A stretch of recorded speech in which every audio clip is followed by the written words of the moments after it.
নমস্কাৰ। সকলো অসমবাসী ৰাইজক মই তন্ত্ৰ মন্ত্ৰৰ ফালৰ পৰা আন্তৰিক শুভেচ্ছা জ্ঞাপন কৰিলোঁ। আজি আপোনালোকক দিবলৈ গৈ আছোঁ পৰিসাধনা বা আকাশ পৰিসাধনা। আপোনালোকে এই সাধনাটো যদি কৰিব পাৰে সঠিক নিয়ম মতে, তেতিয়াহ'লে আকাশ পৰি আপোনালোকৰ গোলাম হ'ব। সাধনাৰ বিষয়ে কোৱাৰ আগত মই দুটামান কথা আপোনালোকক জনাই যাওঁ, যাতে আপোনালোকে অলপমান গুৰুত্ব সহকাৰে ভিডিঅ'টো চায়। আৰু আপোনালোকে মনত ৰাখিব, আপোনালোকে ভাবাৰ দৰে বাৰে বাৰে কল কৰি কৈ আছে সাধনা লাগে। ভিডিঅ' চাই কিনে সাধনা কৰাটো সহজ কথা নহয়।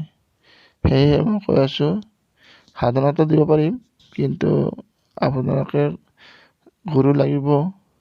আৰু যিখিনি নীতি নিয়ম কোৱা আছে, সেই নীতি নিয়মখিনি যদি আপোনালোকে ভালকৈ পালন কৰে, তেতিয়াহে সাধনাটো সিদ্ধি হ'ব। আৰু উপযুক্ত গুৰুৰ আদেশ মতেহে আপোনালোকে এইবিলাক কাম কৰিব, নহ'লে আপোনালোকে বিপদত পৰিব পাৰে। তাৰ কাৰণে মোৰ চেনেলটোৰ দায়ী নহয়। তন্ত্ৰ মন্ত্ৰ বা সাধনা কোনবোৰ ব্যক্তিয়ে কৰিব বিচাৰে?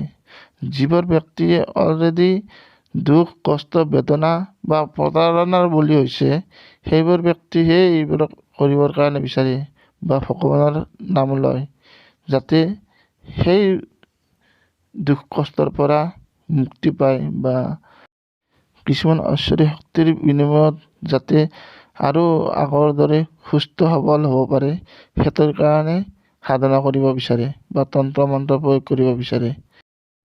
এজন সুস্থ মানুহে এইবিলাক তন্ত্ৰ মন্ত্ৰ বা ভগৱানৰ নাম নলয়। যেতিয়ালৈকে চব ঠিকে থাকে তেতিয়ালৈকে ভগৱানৰ নাম নলয়। যেতিয়া বিপদত পৰে তেতিয়াহে ভগৱানৰ নাম লয়, বা বিপদত পৰিলে যাতে উদ্ধাৰ হ'ব পাৰে তাৰ কাৰণে এইবিলাক তন্ত্ৰ মন্ত্ৰ বা সাধনা কৰাৰ, এইবোৰ ঐশ্বৰিক শক্তিৰ পৰা যাতে মুক্তি পায় তাৰ কাৰণেহে কৰিব বিচাৰে। জেনেৰেল মানুহে এইবোৰ কৰিব নিবিচাৰে আৰু বিশ্বাসো নকৰে। এই তন্ত্ৰ মন্ত্ৰ বা সাধনা এইবিলাক কোনোবাই বিশ্বাস কৰে বা কোনোবাই বিশ্বাস নকৰে, সেইবোৰ পৰা মই ক'বলৈ নাযাওঁ। কিন্তু যোৱা 16/3/2023 তাৰিখে মোক ৰাতি প্ৰায় 1:30মান বজাত এটা মোক মেছেজ দিছে এজন ল'ৰাই। প্ৰায় ল'ৰাজনৰ 16-17 বছৰ হৈছে। সেই ল'ৰাজনে মোক মেছেজ দি পেলাই কৈছে, গুৰুজী মই সাধনা শিকিব বিচাৰোঁ। বোলো কিহৰ কাৰণে সাধনা শিকিব বিচাৰা আৰু কি কৰিবা সাধনা শিকি, আৰু তন্ত্ৰ মন্ত্ৰ শিকি পেলাই কি কৰিবা সুধিলোঁ। মই সোধাতে সি ক'লে, নাই মই এনেই শিকিব বিচাৰোঁ। বোলো ইয়াৰ উদ্দেশ্যটো কি, তোমাৰ উদ্দেশ্যটো কি? সাধনা শিকি পেলাই তুমি কি কৰিবা বা তন্ত্ৰ মন্ত্ৰ শিকি কি কৰিবা? মই যেতিয়া তেনেকুৱাকৈ সোধোঁ, তেতিয়া ল'ৰাটোৱে ক'লে কি, নাই মই এনেই শিকিব বিচাৰোঁ। বোলো পইচা পাতিৰ কাৰণে বিচাৰে নেকি? মই তেনেকুৱাকৈ ক'লোঁ। সি ক'লে কি, নাই পইচা পাতিৰ কাৰণে নহয়। বোলো যদি তুমি মোৰ লগত সাধনা শিকা তেতিয়াহ'লেতো তুমি বিনামূলীয়াকৈ ছাৰ্ভিচ দিব লাগিব বা বিনামূলীয়াকৈ মানুহক শিকাব লাগিব বা কাম কৰি দিব লাগিব। মোৰ গুৰুৰ লগত যদি তুমি সাধনা শিকা তেতিয়াহ'লেতো তুমি সকলো কাম বিনামূলীয়াকৈ দিব লাগিব বা বিনামূলীয়াকৈ কৰিব লাগিব। তেতিয়াহ'লে তোমাৰ লাভ কি হ'ব? তেতিয়া সি ল'ৰাজনে কান্দি কান্দি কৈছে, বোলে মোৰ মাক 1 মাহ হ'ল মাৰা যোৱা, আৰু তন্ত্ৰ মন্ত্ৰ কৰি কিনেহে মাৰিছে, তেনেকুৱাকৈ ক'লে। মোৰ বহুতেই দুখ লাগিল। বোলো তুমি কেনেকৈ জানিলা তন্ত্ৰ মন্ত্ৰ কৰি মাৰা বুলিকে? বোলে মই ডক্তৰৰ তাত লৈ গৈছিলোঁ, চব ডক্তৰে মানে চাইছে, ৰিপৰ্টবিলাকো কৰিছে, কিন্তু একো বেমাৰ ধৰাত নপৰিলা, কিন্তু লাষ্টত মাৰা গ'ল। এনেকৈ কৈ কান্দি দিলে। আৰু মাৰা যোৱাৰ কাৰণটো হ'ল কোনোবা তন্ত্ৰ মন্ত্ৰ কৰি কিনে মাৰিছে। তেতিয়া শুনি পেলাই মোৰ একেবাৰে বহুতেই দুখ লাগিছে। আৰু তেতিয়াই মই ভাবিছিলোঁ, বোলো ঠিক আছে, তোমাক তেতিয়াহ'লে সাধনা শিকাৰ কাৰণে বা তোমাক তন্ত্ৰ মন্ত্ৰ শিকাব পাৰিম। আৰু তোমাৰ মাক যোনে মাৰিছে, তেতিয়াহ'লে সেই মানুহকেইজনক তুমি মাৰিবৰ কাৰণে সাধনা শিকিব খুজিছা নেকি বা তন্ত্ৰ মন্ত্ৰ শিকিব খুজি আছা নেকি? নাই, সেইটোৰ কাৰণে নহয়, যাতে মোৰ দৰে বেলেগ কোনো ল'ৰাই মাৰা নহয়, সেইটোৰ কাৰণে সি শিকিব বিচাৰি আছে। তেনেকুৱাকৈ কোৱাৰ কাৰণে মোৰ ভাল লাগিছে। আৰু ইয়াক মই কৈছোঁ, বোলো এনেকুৱা টাইমত যদি তুমি আহা তেতিয়াহ'লে তোমাক সাধনা শিকিব পাৰিম। এতিয়া আমি মূল কথালৈ আহোঁ, নহ'লে ভিডিঅ'টো লম্বা হৈ যাব। যিকোনো শুভ মুহূৰ্তত এজন যিকোনো গুৰু বনাই লয়, বা যদি আপোনালোকৰ গুৰু আছে তেতিয়াহ'লেতো ভালেই, যদি গুৰু নাই তেতিয়াহ'লে কোনো কথা নাই, আপোনাৰ মা দেউতাকক গুৰু বনাই ল'ব পাৰিব। মা দেউতাকক হ'লেও গুৰু বনাই লৈ আপোনালোকে 7 দিন এই জপ কৰিব লাগিব। এই জপ যদি আপোনালোকে 7 দিন কৰে তেতিয়াহ'লে আকাশ পৰি আপোনালোকৰ ওচৰত আহি হাজিৰ হ'ব। আপোনালোকৰ 3 দিনতে আহি যাব, তেতিয়াই অনুভৱ হৈ যাব আপোনালোকৰ। 3 দিনত আহে 4 দিনত আহে সেইটো ইম্পৰ্টেণ্ট নহয়, আপোনালোকে 7 দিন কণ্টিনিউ কৰিবই, এইটো ভুলতো নাপাহৰিব। আৰু মন্ত্ৰ জপৰ সংখ্যা হ'ব আপোনাৰ 1000 বাৰ। 1000 বাৰ ডেইলি আপোনালোকে জপ কৰিব লাগিব সেই 7 দিন। সেই 7 দিন জপ কৰাৰ পিছত সেই 7 দিন আপোনালোকে এটা ৰুমত থাকিব আৰু সদায় ডেইলি গা পা ধুই পেলাই এই জপ কৰিব। আৰু এই পৰিসিদ্ধ হোৱাৰ পিছত আপোনালোকক কি কাম কৰি দিব, আপোনালোকক যদি মাৰণ, মোহন, উচ্চাটন, বিভ্ৰেষণ সকলো ধৰণৰ কাম কৰি দিব। আপোনালোকক যদি টকা পইচা লাগে তেতিয়াও আনি দিব, কিন্তু এটা নিৰ্দিষ্ট এমাউণ্টহে আনি দিব।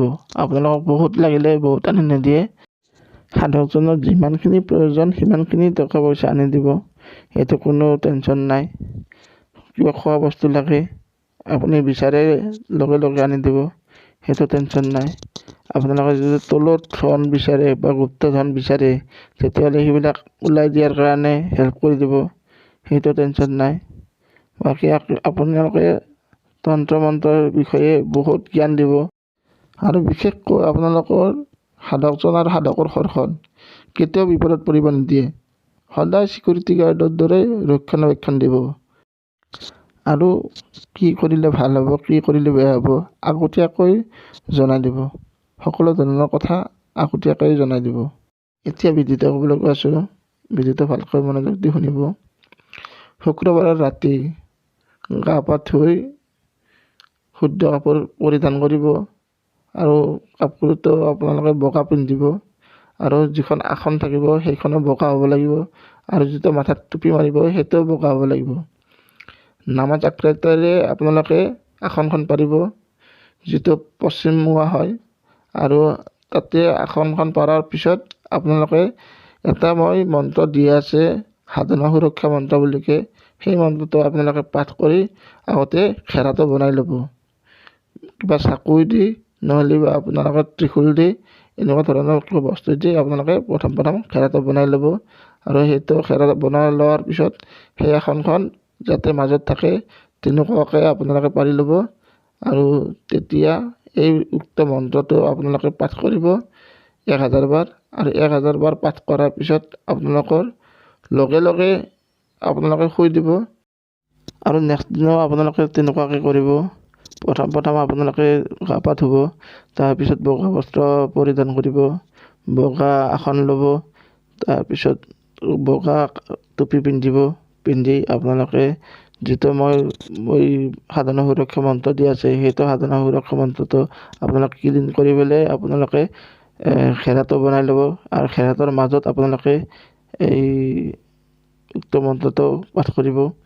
আৰু আপোনালোকে এনেকৈ যদি 7 দিন পাঠ কৰে আপোনালোকৰ 4 দিনৰ পিছতে অনুভৱ হৈ যাব, ঘূৰি আপোনালোকৰ ওচৰত থাকিব বা ঘূৰি ফুৰি থাকিব বা আপোনালোকৰ থকাটো অনুভৱ হ'ব। আৰু পৰি যদি আপোনাক মাতেও বা আপোনালোকক থকাটো অনুভৱ হয় তেতিয়া তথাপিতো আপোনালোকক মাত নিদিব, আপোনাৰ কাম আপুনি কৰি থাকিব, জবটো কৰি থাকিব। কৰি থকাৰ পিছত যেতিয়া 7 দিন হয়, 7 দিনৰ দিনা যেতিয়া আপোনাৰ জব সম্পূৰ্ণ হ'ব তেতিয়া আপোনাক মাত দিব, আৰু তেতিয়াহে আপুনি মাত লগাব, মানে 7 দিনৰ আগত আপোনালোকে মাত নলগাব, এইটো বিনম্ৰ অনুৰোধ।